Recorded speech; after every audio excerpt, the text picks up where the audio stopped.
Hey Atticus and Elias, it's Uncle Frank.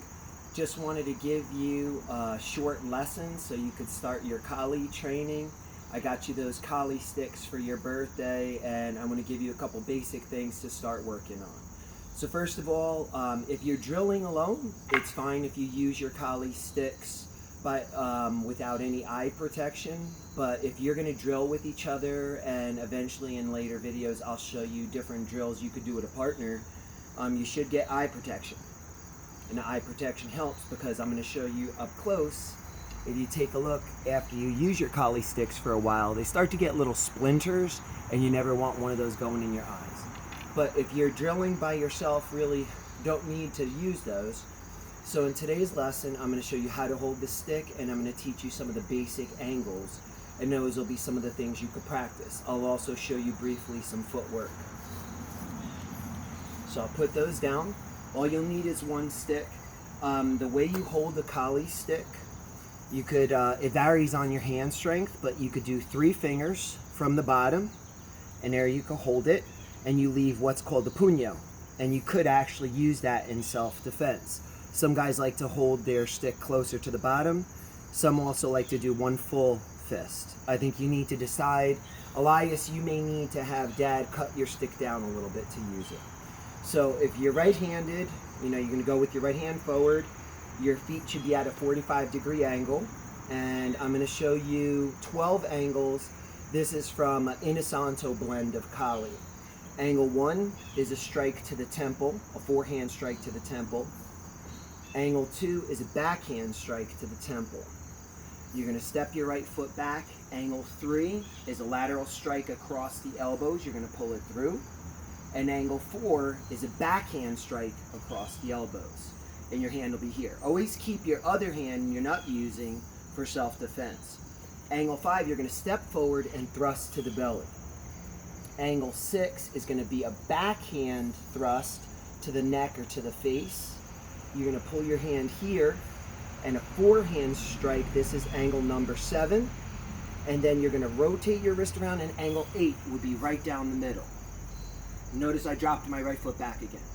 Now I'm going to step forward with my right foot. Angle 9 is going to be a chop to the knee. And I've come forward again with my right. Still my hand is protecting. Angle 10, back to the knee again. I'm going to drop my right leg back and come with an uppercut. This is angle 11 to the legs. But it could also come up in between someone's arms, up under someone's chin. I'm going to pull it all the way through. And then angle 12, and I finish like this. Okay, there's actually 25 different angles, and I'll show you angles 13 through 25 at another time. But I want to show you quickly, you could use those 12 angles with a dagger as well. So to review, I'm right foot forward, this hand's protecting. Angle 1, slash to the temple. Angle 2, slash to the temple, but a backhand. I'm stepping my foot back. Angle 3, slash to the elbow. And angle 4, backhand slash to the elbow. Angle 5 is a thrust to the belly. Angle 6 is a thrust to the face or the neck, but a backhand version. Angle 7, thrust. Angle 8, chop through. Okay. Angle 9, I'm stepping my right foot forward. I chop to the knee, forehand. Angle 10, backhand slice to the knees. I'm going to drop my foot back. 11 is that uppercut. And angle 12, uppercut. And you're back here. And the same thing, I'll teach you angles 13 through 25 in another time. Last thing I'm going to show you before we finish is basic footwork. So you could practice those angles, and you don't have to be static. You don't have to be staying still.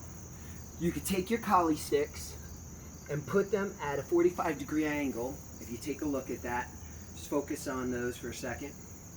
And so if you're here, this is called a female triangle. So you have your hands ready. You could be using your collie sticks, but you could step forward and then back and then forward and then back and then forward and then back and forward. Collie is a moving martial art. You have to be slashing, striking while you're moving your feet. So you keep that down there for now, and then eventually you could go all the way across there, go this way. Notice I'm keeping my hands up because there's also an empty hand component of Kali with boxing, okay? That's a female triangle, and this is a male triangle. So if someone was coming at you, step back, and then eventually you could come all the way around there, and then come back this way. And that's your Kali lesson for today.